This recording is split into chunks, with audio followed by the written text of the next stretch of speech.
our panel members. So in the middle there, no big surprise, I've been yapping on for the last 5 minutes, is myself, so delighted to be with you. But we do also have Dr. Gavin Lind, our Chief Executive Officer, joining us from Melbourne. So great to have Gavin on the line. And I don't know, Zane, you might want to quickly sort of shuffle over. You're not going to be able to see yourself, but I'm assuming that people will be able to see you now.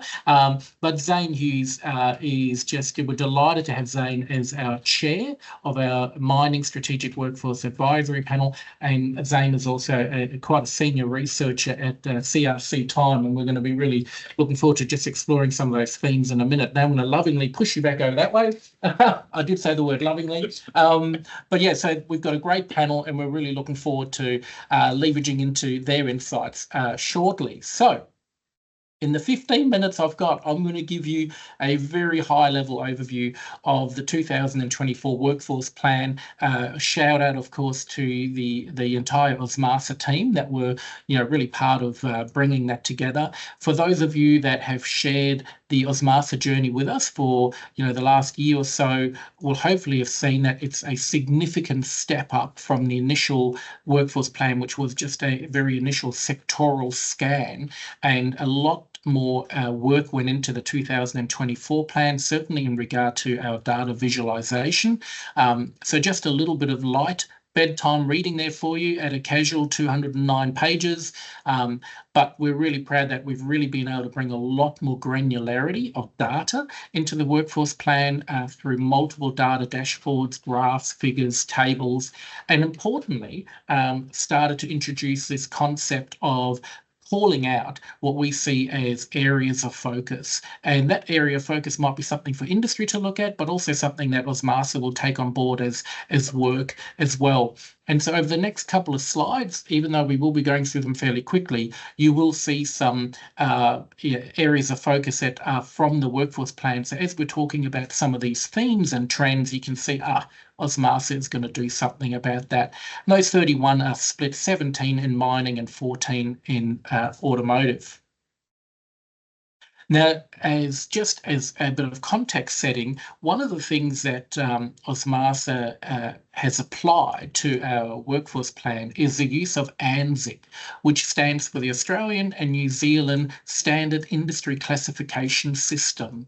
Through the Australian Bureau of Statistics, we use that to create the framework and how we actually identify and track our industry.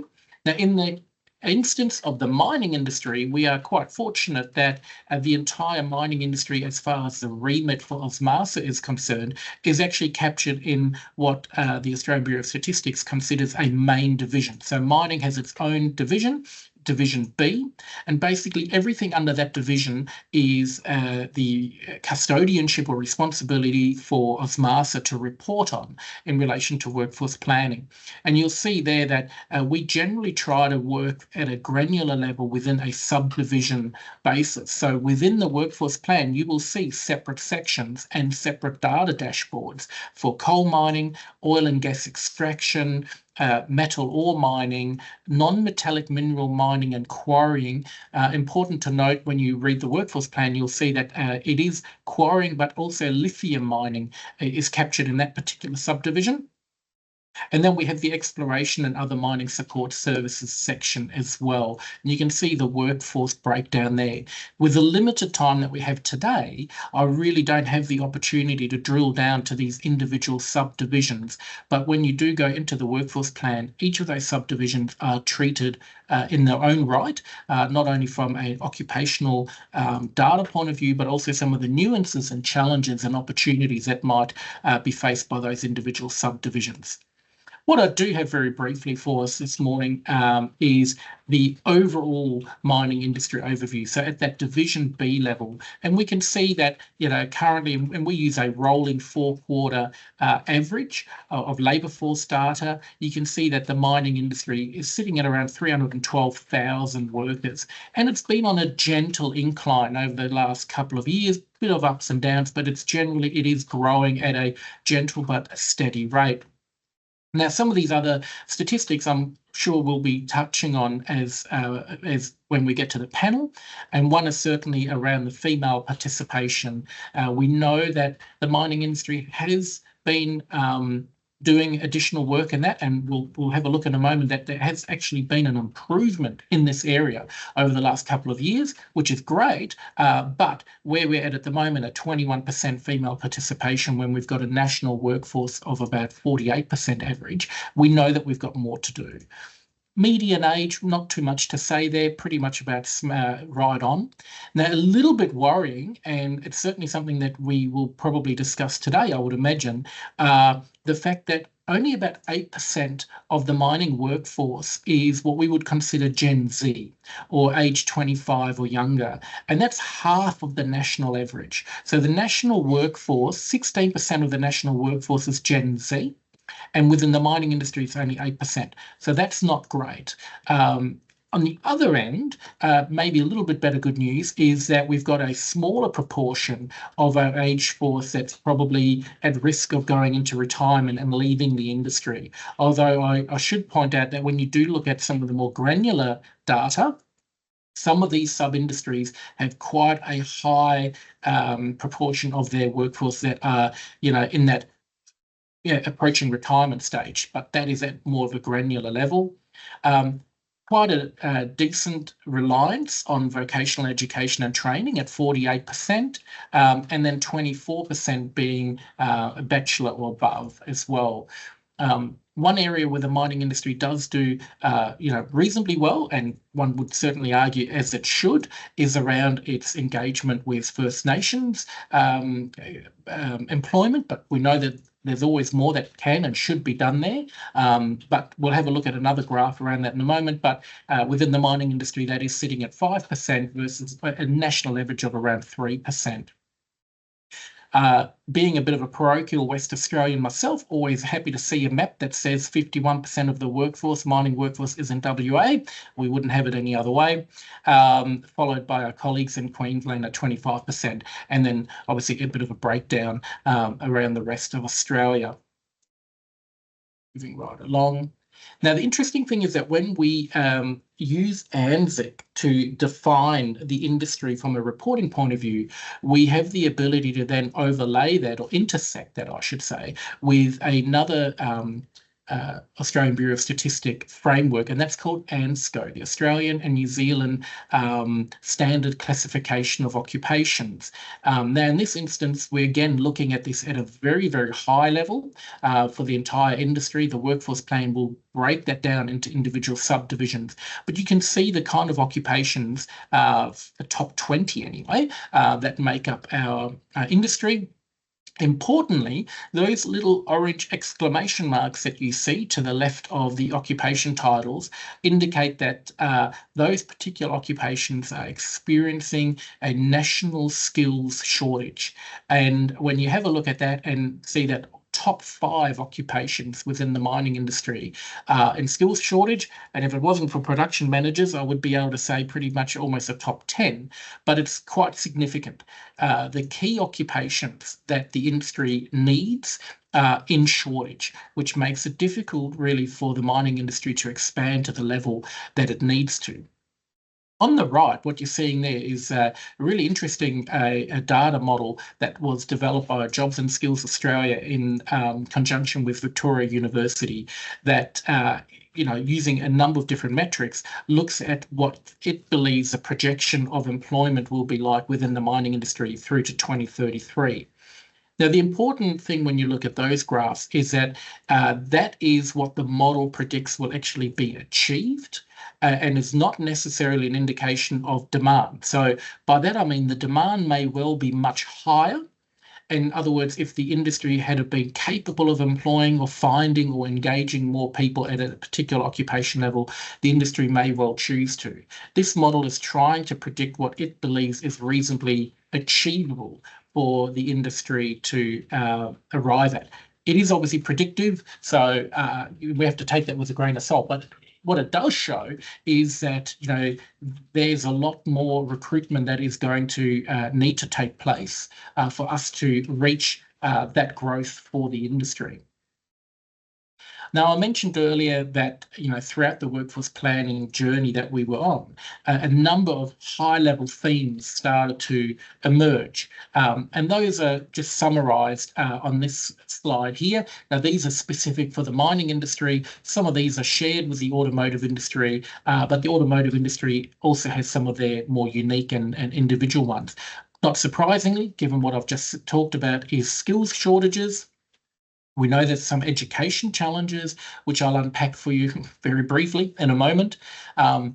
And we also know that the mining industry continues to grapple with a challenge in how it's perceived within the broader community. And that's a really important challenge that needs to continue to be worked on and overcome if we're going to attract especially younger workers to join us in the industry. And we know that workforce diversity, I already hinted at that, is something that continues to be a focus for industry. Our First Nations engagement is critical. And whilst we may suggest that we're doing okay with that compared to the national average, given how closely we work with First Nations communities within the mining industry, we would posit that that's exactly what we should continue to do and grow and expand. Mining, like so many other sectors in our economy, is on a journey towards net zero. So we're seeing that obviously play out, be it in mobile plant changes, but also even power generation for mine sites themselves, light vehicle conversions. Mine closure, it's great to have Zane here. It's certainly a topic that he's very knowledgeable and passionate about, is a really important area, and I'll unpack that in a moment when you look at some of the statistics. Culture and well-being, I'll come back to in a moment. Critical minerals, we know that presents a huge opportunity for Australia, but it's not without its challenges. And then advanced technologies. The mining industry has long been at the forefront of adopting new and emerging technologies, which is amazing, but we also need to make sure that the training system keeps pace with that so that the workforce is able to embrace those technologies for everyone's benefit. So zooming through these slides, almost one per minute, skill shortages at the highest level is something that is not entirely unique to the mining industry. We know that, we across the whole economy in Australia, we are looking at almost record levels of low unemployment, and a lot of sectors are scrambling for workers. And so the graph on the left there, you can see is that the mining industry is not necessarily unique, but it's certainly not immune. With the purple line showing job vacancies for mining against the all industries job vacancies in green. Either way, both of them are showing an upwards trend, which would indicate ongoing pressure for all of the players in the industry in attracting the workforce that they need. Now, the graph on the right is a little bit interesting because that starts looking at the top 8 mining occupations and using a Jobs and Skills Australia index called the Internet Vacancy Index. And what you're seeing is a little bit of a disparity between some roles being easier potentially to recruit for than others. Now, that light blue line there is metal fitters and machinists, obviously in strong demand. Electricians, I guess not surprisingly, given the economy-wide journey we are on to a decarbonised future. And interesting enough, truck drivers as well. So that just shows you that yes, there's skill shortages, but obviously some occupations are feeling that more so than others. I mentioned education challenges before, and remember, you're getting like the quickest overview possible here so that you do go off and read the full plan. But we know that from statistics available, universities around Australia are seeing a decline in enrolments, especially within earth sciences and engineering disciplines, which is, not great news. We need metallurgists, we need geologists, and we need mining engineers. There's work to be done there. Within the workforce plan, we certainly explore some innovative approaches to what industry and the education sector could do to try and reverse that trend. And we talk about things like higher apprenticeships, degree apprenticeships, or increased work integrated learning along the way to bring the learner and industry together at a much earlier stage. Then for the workforce that is trained by the vocational education and training system, especially if that happens through traineeships and apprenticeships, we are grappling with a scenario where we almost lose 1 in 2 people that we've worked hard to attract. And so from a retention point of view, the national average completion rate for traineeships and apprentices is 55%. Now, the automotive trades, which we know are obviously also very important for the mining industry, like your heavy diesel fitters, mobile plant technicians and the like, slightly better at 58%. Mobile plant traineeships, similar at 58%. And your process plant type traineeships, again, slightly better. But nonetheless, that is still creating a churn just below 50% of people that are being attracted. So there is definitely more to be done around mentorship, support, and retention. And against all of that backdrop, we have the additional challenges that the vocational education and training sector more broadly is really suffering from trainer shortages. Okay, moving right along. Many of you hopefully would have seen the research that Osmasa completed in conjunction with Year 13 around the perceptions of the mining industry from Gen Zers, and you'll see some of the statistics there. The most worrying one being the red exclamation marks down the bottom, where 73% of Gen Zs that were interviewed basically thought that mining did more harm than good in the world that we live in. And I know that many of the big mining houses do now do a lot of marketing and promotion around the importance of our industry, especially in regard to what our resources actually do to help us in the modern world that we live in, including towards a decarbonised future. But as a backdrop for attracting the young workers that we need, we've got a perception issue that we need to continue to work with. On the other side, around the diversified workforce, you'll see there that we are getting better as an industry. In 2020, we only had 17% of the workforce being female. That has grown to 21% by 2024, which represents an additional 20,000 women joining the mining industry. That's awesome. That's great. But again, the benchmark, of course, is that at a national level, it's 48%. So we're on a journey, but more needs to be done. Indicated earlier, our First Nations participation. If you have a look at First Nations participation by industry and as a percentage of the workforce, the mining industry does reasonably well. I should note that that's as a percentage of the workforce. If you looked at total actual FTE equivalent, then other industries like the health and the social work industries actually outperform mining. But as a percentage of the industry, mining is doing not too bad, but we always posit as it should, given how the close proximity that we work with so many communities all around this country. So there's more to be done there. Mining and net zero, I'll leave that just for the sake of brevity. I think we know we're on that journey and more needs to be done. The mine closure, and we'll talk to Zane about that in a moment, is so critical because CSIRO is estimating there's about 240 mines in Australia that will close by 2040, generating about $4 billion in expenditure on mine rehabilitation and closure activities. That's a significant additional workforce that will need to be trained up and supported to be able to, at the end of the day, that is still a really important part of a mine's life cycle that cannot be ignored. So there needs a lot more work that needs to be done there, and we're delighted to be working with CRC Time to help prepare the training to help with that workforce need. Culture and wellbeing. From a culture perspective, we know that mining industry's had a bit of a reckoning. It's taken steps and continues to take steps, but we need to do more.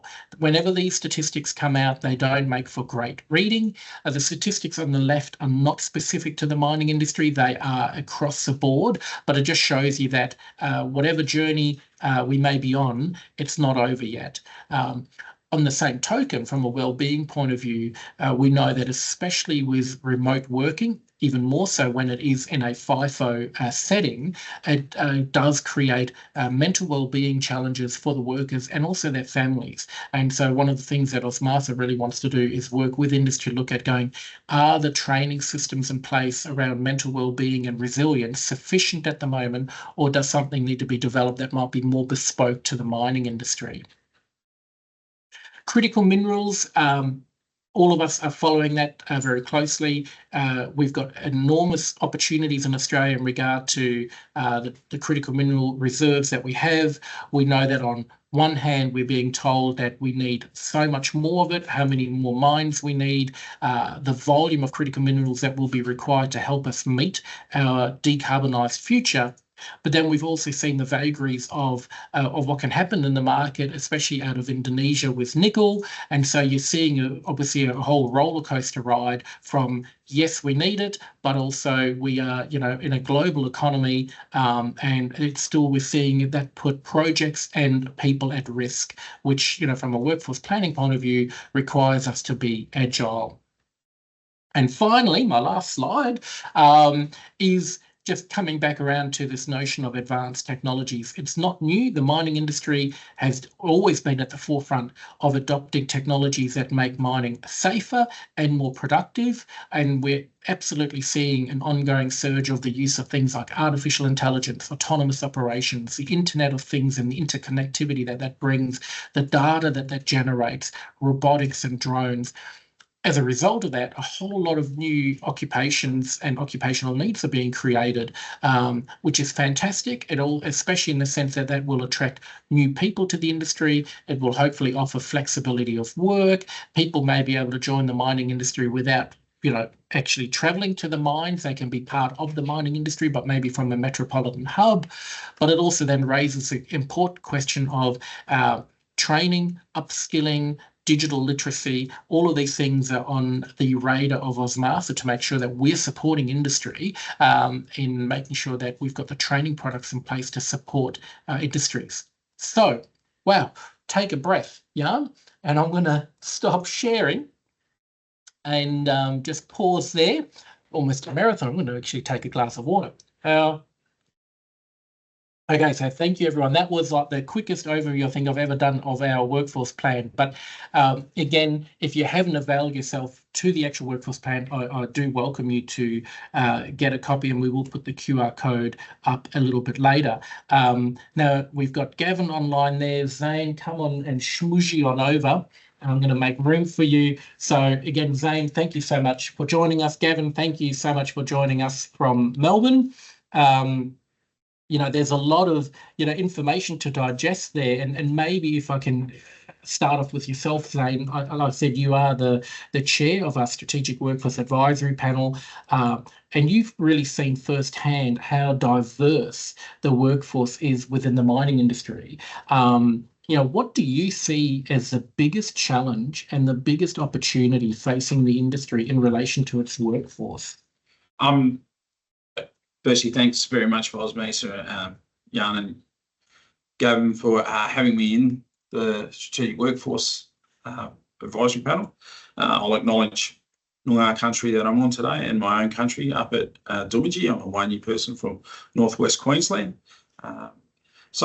And the lands that other people are on today. For myself, 30 years in the mining sector and capacity building and academia, the one thing I keep coming back to is the simple fact that as mining has gotten smarter about keeping people safe, the risk removal in the workforce has meant that we've left some people behind that would normally take this as a career pathway. We know that the mining sector traditionally was where you were intergenerational. Normally it was people that weren't going to work in the ivory towers or in suits. They were hardworking Australians and people around the world from low socioeconomic groups. Given the risk management method is to have higher trained, higher educated people operating equipment, and we need that in the workforce, don't get me wrong. I just think we've missed an opportunity where we can get those traditional recruitment spaces that we would have available to the sector. And we need to find a way to bring those people in, especially in regional remote towns. Now, yes, we all know that 60% of Australia's mining land is on Aboriginal country under native title. Another 25% sits within regional remote areas where there's a non-Indigenous population close by. The DIDO market, or the drive-in, drive-out market within the mining sector, I don't think is representative of what the workforce could be. I think the FIFO market is overrepresented of what we could do. And if we just got a little creative and went, okay, how do we employ more local communities into these mines, we would get a greater workforce, and a workforce that is passionate and believes in it. Like being born and grown up in Mount Isa, you'll do one of two things. You're either in mining or pastoralism or agriculture. And I wear both quite well. They sit really well within me, and I love both the two sectors. But we see it around Australia constantly. There are these regional towns that grew up during the mining boom and are now being forgotten and are starting to contract. But everybody wants the tree change. So I think there's that's the biggest opportunity, and it's possibly a challenge. Both. It's a wicked problem to have. Yeah, great. Thank you, Zane. And I mean, you mentioned, it's interesting. So you mentioned technology, and from a lens where that can actually be leaving people behind. And that's not to demonize technology. No. Like you said, it has a role to play. And I know, look, Gavin in particular is someone that's been following the advent of especially artificial intelligence, really closely. So Gavin, if maybe I can jump across the country over to Melbourne to yourself there. And we know that mining has long been at the forefront of adopting technology to improve safety and efficiency. What opportunities do you see for the industry in relation to especially artificial intelligence, but also other advanced technologies as well? And how will the workforce need to adapt to that? Thank you. And Jan, thanks for inviting me on the panel. And Zane, to you as well. I'm speaking to you from the lands of the Wurundjeri people today. Jan, absolutely, the mining industry, is not a great promoter of the things it does really well. And the mining equipment technology services sector, which I would say is not only the creator or the incubator of new technologies, is often ancillary to that operational workforce.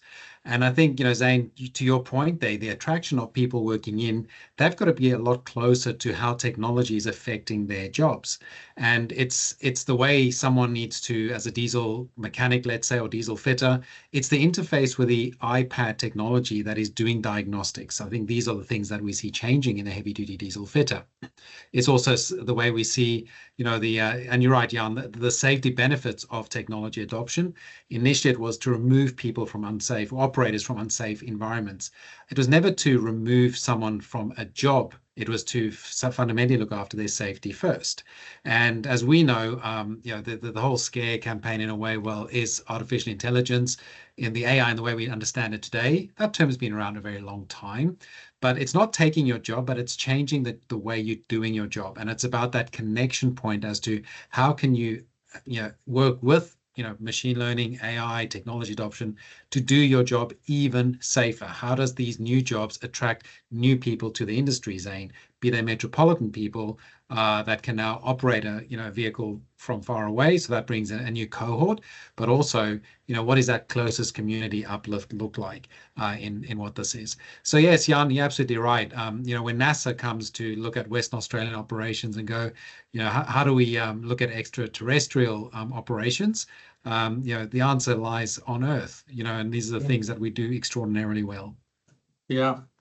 And I know I'm surprised you didn't do your own segue there, Gavin, because I know that one of the interesting things that came from the Gen Z report was actually extraterrestrial mining is not so bad, as long as you leave the moon alone. Yeah, not in my back moon was, I think, the subtext of that one. Yeah. But asteroids and the like are very good. So look, thanks, Gavin. That's awesome. We'll come back to you shortly as well. But Zane, and I know this is something you're very passionate about. and knowledgeable about. And we've seen some staggering statistics there around the amount of the volume, I should say, of upcoming mine closures. That creates both challenges and opportunities. And I'd love for you to maybe unpack that, but also in particular the opportunities that actually creates for the industry to even have deeper engagement with First Nations communities. Yeah, and thanks for that. For myself, one of the most staggering numbers is today we have 80,000 abandoned mines in Australia. Let's just park the number that are going to close, but let's look at what's already closed or not being utilised. So there's 80,000, and that's from a little two-man scratching right through to some pretty sizable, large mines and sites like Sons of Gwalia and places like that.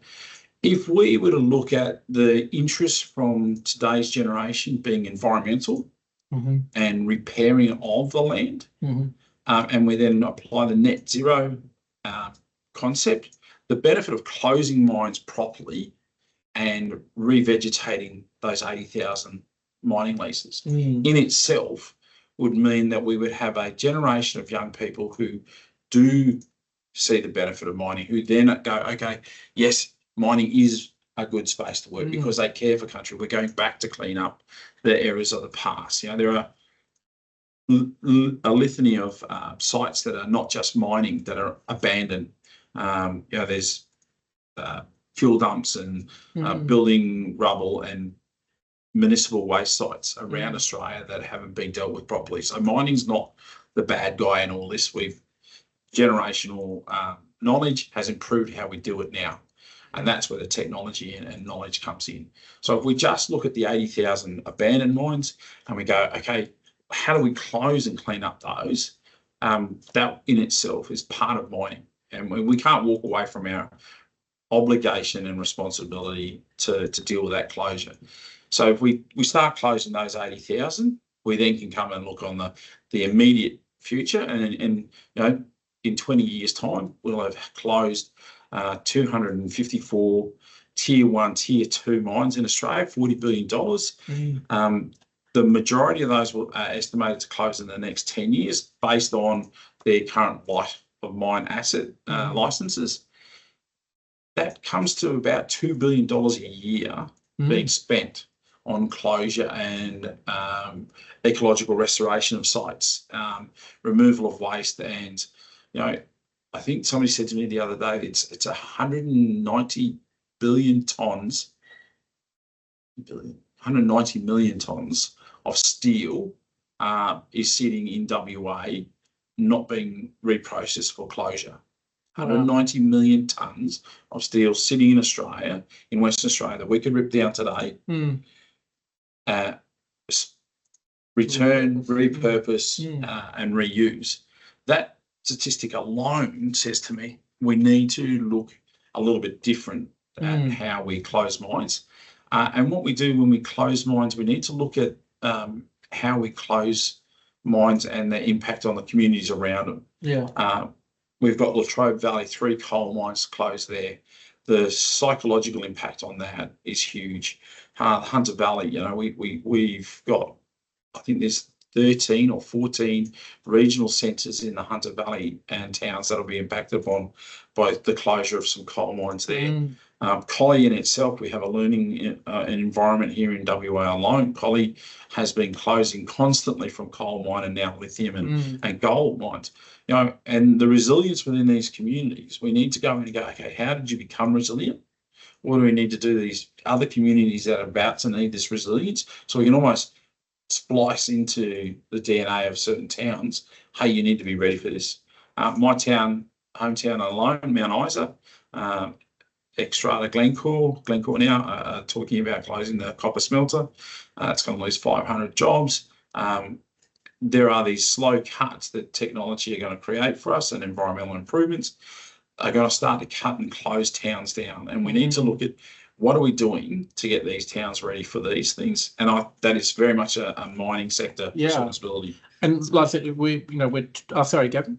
I wanted to just add on to Zane. I think those are very powerful statements. You know, when we think about Gen Z and the report that we've done, and you know, Jan, I think we can direct, you know, all the listeners and you know, active listeners to our website for that information. They talk a lot about better reuse, recycle, and stewardship issues. And I think, Zane, you've put some figures there, which I think are really powerful. And you know, I think these become those future jobs that are linked to mining and go to the values-based, you know, ability to work towards closure, towards net zero, these kinds of things. But another thing I heard yesterday, Zane, was you know, from the minister, Tanya Plibersek, the environment minister, was saying Australia has a significant shortage of seeds and seedlings. And so it starts in that, like, one little thing is like, where do we incubate these things? You know, is there something we need to do differently as the mining industry to, you know, be, you know, stewards of this early intervention of, well, we are going to be disrupting, you know, some footprint here, but we want to return this into, you know, a better landscape than when we left. So, you know, what does that look like in terms of, you know, those environments, and particularly these kind of circular economy discussions around what is that future role that you can have in mining to be the environmental person or contribution to, you know, the steward long term. Yeah, no, that's great. Thank you. And I mean, I know that in itself is a topic we could probably spend, you know, a whole day on. It's sometimes, you know, but it's at least important to, you know, put some of these statistics out there and continue that conversation. So thank you.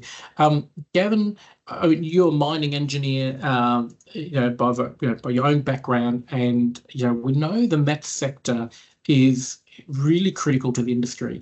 We certainly experienced a little bit of difficulty in the workforce plan in regards to really properly categorising its true impact from an ANSCO and ANZIC point of view, which just sometimes speaks to sometimes the limitations of data. And we're blessed with having access to really, really good data here in Australia, but nothing's ever perfect. So we know the MET sector is actually probably really larger than sometimes the intersection of some of these data sources will lead to believe. And they are having their own challenges as well. But can you maybe just talk a little bit about what you see as the opportunities and challenges for METs, and how can innovation and education and training support it? Yeah, absolutely. Yeah, and it's such a good question. And I recognize that, you know, we have limitations with data and it's not an easy thing to collate or collect necessarily. But we do look at, you know, AustMine, you know, and Chris Gibbs Stewart who's a board member of AustMassa. I was a panel with her last week in Sydney, and she spoke about some of the work that AustMine is doing, collecting some data. And they did a survey. One of the questions of their members was around the ability to you know, employ skill or STEM-based people, and 100% of the respondents said they do not have the right, they're all experiencing shortages in STEM-based skills within their organizations.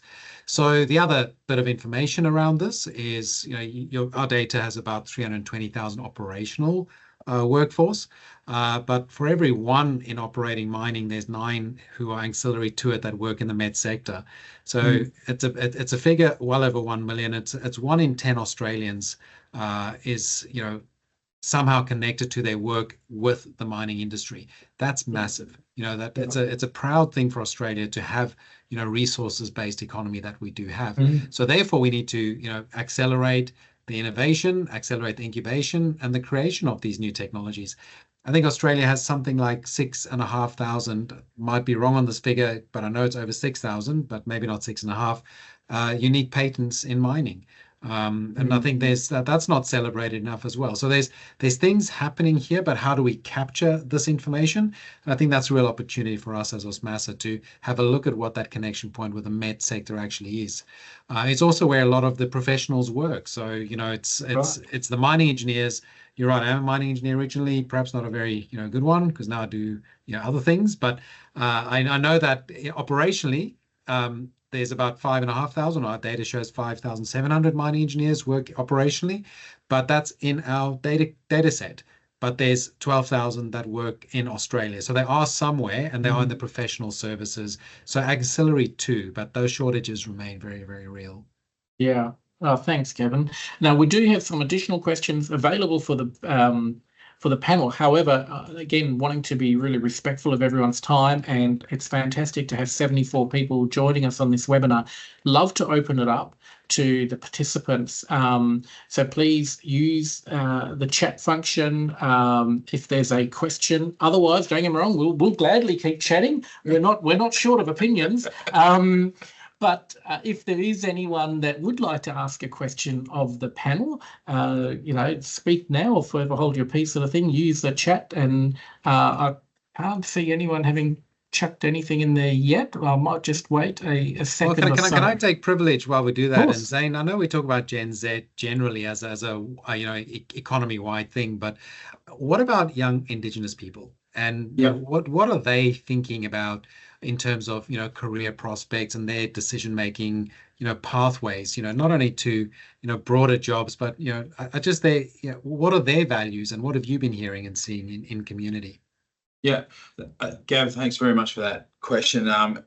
I spend quite a lot of time talking to remote communities and regional communities in my role, and one of the things that a lot of kids in remote communities are saying is the same that mainstream kids are saying. They don't want to enter into what I affectionately call Caterpillar dreaming, Caterpillar yellow dreaming. Mm-hmm. Yes, that's the predominant vehicle in mining, Caterpillar. But the opportunity to work in ancillary services in and around the core operations, or more importantly in the closure space and the land rehabilitation, ecological restoration space, the net zero and the carbon credits. And now they're starting to talk. Like I was at a workshop 2 weeks ago in Darwin when we had 140 young Aboriginal year 11 and 12 kids in it, and they were talking about alternate energy projects, not just for their communities, but as a commercial outcome on country that they can feed into mainstream Australia and to the mining sector. So I don't think we're going to see a greater uptake in the mining sector operations, but definitely those services around it in the met sector and leading on to the green. And your question about seed collection, for every year of operation at a mine site, you need to have 10 years of seed collection. Wow. So this is how far we're behind. And the question around those 80,000 abandoned mines is a big, and it's a wicked question to have and a problem to solve. And if we can do it here in Australia, we'll lead the world. And we already are leading the world in the ecological restoration of mine sites. And I'll do a plug unashamedly for CRC Time. I'm part of that. I'm really proud to be part of the work they're doing there. And Guy Boggs and Bruce, the chairperson, are leading. I think there needs to be more relationships between industry and the researchers. Researchers 10 years lag into operations, and we need to reduce that lag to get the learnings we're getting today, tomorrow into the operations. Yeah, great. Thank you. Now I'll pause you guys there for a moment. There's 2 or 3 now questions. So Libby Humphreys, thank you for your question. Libby's asking just about the projects that are currently underway and their status. And without sounding like I don't want to answer it, all I would say, Libby, is we're really delighted that Osmasa, from as far as jobs and skills councils go, we've actually got quite a bit on our plate. But that is also then what makes answering it a bit difficult, because I'd probably need 15, 20 minutes if I could. Anyone that's keen to follow, in particular, the progress and even get involved in the projects that we do have underway, each of our projects has a dedicated project page on our website. We are doing a lot of work in qualifications reform. We will hopefully be kicking off some work around hydrogen fuel cells soon. Hire servicing is something that we're working on at the moment to try and get approval for, especially from a safety perspective. We're doing some initial work and getting additional stakeholder engagement, especially around mine site supervision and the requirements for that. We've got heaps. I'm not doing it justice. That's the danger, Libby. But if I could, just encourage you, please do go to our website. And each of those individual projects, you have the capacity to I guess, follow them or ask for particular updates. Now, we'd invite everyone to subscribe to our Journey newsletter anyhow, but if there's a particular project that's really up your alley, you can also say how I would like to know whenever there's a status change or a progression in that project. Then just having a look here, so Scott Phillip, also great question, asked about the JSA projection model, and yeah, you're quite right. It's not necessarily synonymous with demand. Demand might be higher. And the question is there any work being done on defining what that demand for industry looks like going forward? I suppose we're always looking at how better we can try and define demand. You can appreciate it's quite difficult because you'd need to basically get those insights from every single mining company in regard to their upcoming workforce plans. More often than not, they would probably be treating some of that as commercial and confidence. We do get some insights from great organisations like ARIA, who do have a future lens on the projects that are in the pipeline and the anticipated workforce requirements that those projects would require. So that is a lens, but that doesn't always capture everything. So it's difficult with the automotive industry, where you tend to have, it tends to be a lot more constituted by smaller operators.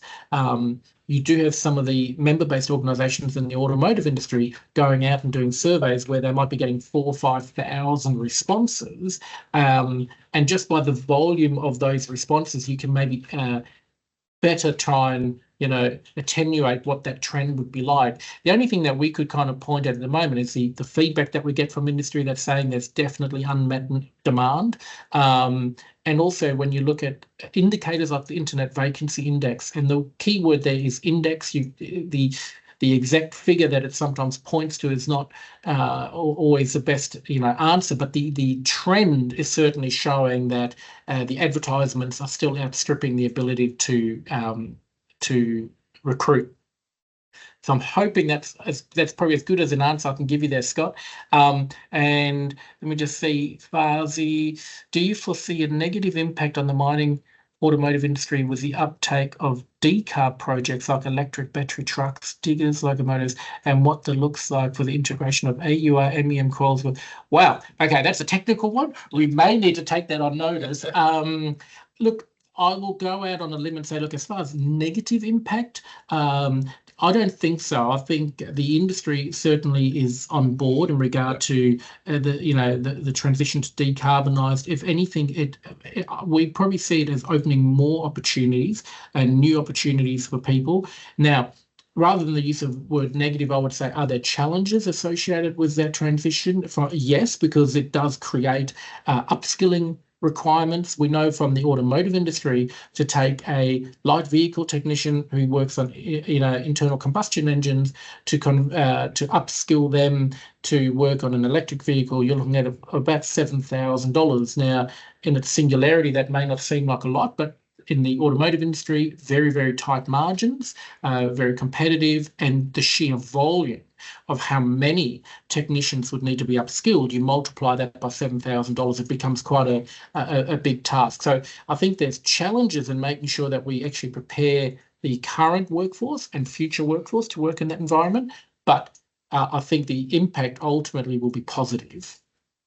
And let me just scroll down, sorry. Okay, Kate, thank you for that. Awesome. And then were VET regulators consulted in relations to the Certificate 2 in autonomous workplace operations? Yeah, so one thing I will say is that when OSMAS or any Jobs and Skills Council looks at getting a project off the ground and getting that funded, we actually do engage with the states and territories and the senior responsible officers. That is our training product team, and they've got some great relationships, and they do make sure that we get that communication happening with all the states and territories, so we're not kind of doing something off on the side. So thank you. That's some great questions there. We probably have time for one more question before I wrap up of the panel. And I'll just let Gavin and yourself fight over how we answer this one. It's sort of a bit of a combination. But you and I, Zane, we were talking earlier, and you raised, I thought, a really interesting point. We know that there are people who we've lost from the industry. Now, that may have been through the pandemic or changes. It might have even been that we've lost people because of their dissatisfaction with culture or the like. So it could be a variety of reasons why maybe people have left. How do we get them back? Because we need them, and they've been exposed. What do we need to do as an industry to try and win some of these people back over? And this is the one thing I keep coming back to. The mining sector doesn't have a problem with wages. We are, if you have an accountant sitting in a mum and dad business in Perth and an accounts keeper in a mine site, it's double, nearly 2.5 times the wage. So it's not a wage issue. I come back to training is one of them. But companies are reticent to train people because they leave, or there's, in this current world of economic woes and unrest, they're a bit concerned about funding that. So it has to come down to culture. And I think that's the one space that, we need to look at. I know Osmisa developed a package around how do we talk to HR people and that for First Nation culture, and then we've got the Women in Mining program that's being run by different organisations. So I think we're addressing it, but we're not addressing it fast enough, and that is that culture. We're seeing, I'll just talk about one of my favourite sites here in WA. MRL now have these bungalows, which I would love to go and live in. Don't worry about FIFO work. I'd love to go and live in these bungalows that are, queen-sized, king-sized beds. Walk behind walls with your bathroom. They've got your own kitchen. You can still go down to the dining room. You go to most mine camps and you're walking into catering areas that have got, Hilton trained chefs. So the on-site culture, I think, we're going to address, and we're going to get there soon. But there's just that little bit in the culture of mining that I don't know why we can't change it. Like 30 years ago, I walked onto my first site and it was flip-flops, blue bond shirts, and tip trucks.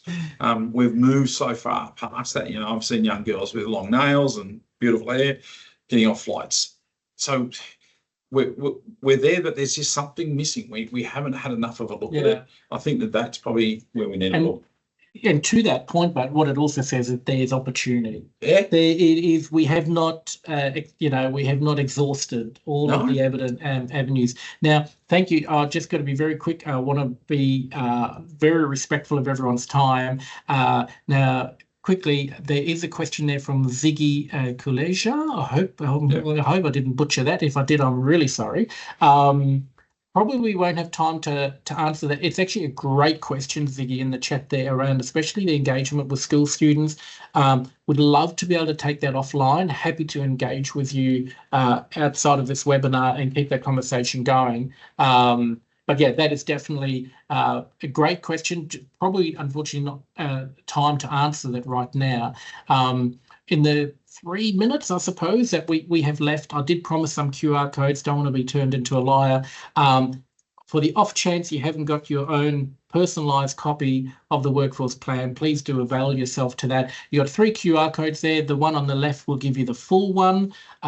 If for whatever reason you just want to have a look at the mining industry specific data, you can. So you can scan that middle one, and I think Kate's also putting some links into the chat. So if you don't want to scan the QR code, there's some links in the chat.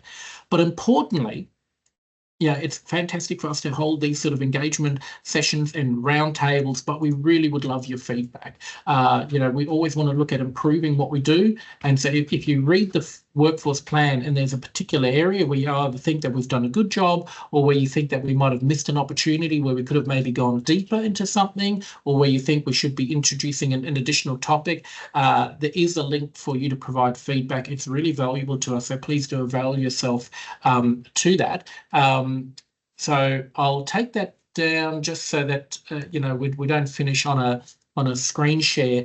But yeah, Zane, thank you so much. I really appreciate you making the time. We love working with you and the swap. We're blessed to have a really engaged broad representation on a strategic workforce advisory panel. For everyone else, there are numerous ways that you can be involved, whether that is just following us in regard to what we're doing, but please jump on the website and there will be opportunities for input and ways that if you're passionate about something to really be involved with us. Gavin, thank you. Obviously, it's always fantastic to have you in these panels and your insights, really much appreciated. For everyone else, we hope you have an amazing rest of your day. And we will reach out to you and just get some feedback as well. And we look forward to the next event where we get to cross paths. Wonderful. Thank you, Zane. Well done. Thank you. Thanks, well Gavin. done. Bye-bye, everyone. Bye. Cheers.